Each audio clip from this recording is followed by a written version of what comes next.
जी Sindh conference party के मरकज़ी अॻवान कामरेड दोदो देशी चयो आहे त शेख रशीद जो कराची में सिंधियुनि जा कार्ड न ठाहिण वारो बयानु सिंध जे फटनि ते लूण ॿुकण बराबरि आहे।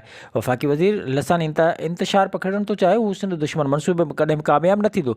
पको प्रेस क्लब में प्रेस कॉन्फ्रेंस कंदे कामरेड दोदो देशी जो चवणु हो त सिंध हिकु तारीख़ी मदद जे हैसियत सां पाकिस्तान जे वफ़ाक़ में शामिल थी हुई ऐं उन वफ़ाक़ जे अंदरि सिंध खे पंहिंजी डेमोग्राफी जे तहफ़ुज़ जो मुकमल हक़ हासिल आहे। हुन चयो त असां सिंध में कंहिं बि धारे खे क़बूल करण लाइ तयारु न आहियूं ऐं वफ़ाक़ी हुकुमरान खे पैगाम ॾियूं था सुप्रीम कोर्ट जे फ़ैसिले तहत सिंध में रहंदड़ 35 लख खां मथे परॾनि खे रजिस्टर करे पंहिंजे ॾे मोकिलियो वञे। हुन चयो त धारिया सिंध जे वसीलनि ते ॿार आहिनि ऐं अमन अमान जी सूरत खे ख़राब करण जा ज़िम्मेवार आहिनि। हुन चयो त सिंध में अफ़गाननि बंगालियुनि बर्मियुनि हिंदुस्तान खे आबाद कयो आहे, जहिड़े त हाणे हुननि खे सिंध में क़ौमी शिनाख्ती कार्ड ठाहे ॾियण जो मनसूबो जोड़ियो आहे, जंहिंखे सिंधी माण्हू कंहिं बि सूरत में क़बूल न कंदा। आख़िर में हुन तशदुद जो निशानो पढ़ियल सहाफ़ी नवाब अली तुनियो सां ॿधीअ जो इज़हार पिणु कयो। विज़िट कयो अवामी आवाज़ मीडिया ग्रुप जी वेबसाइट awamiawaz.pk।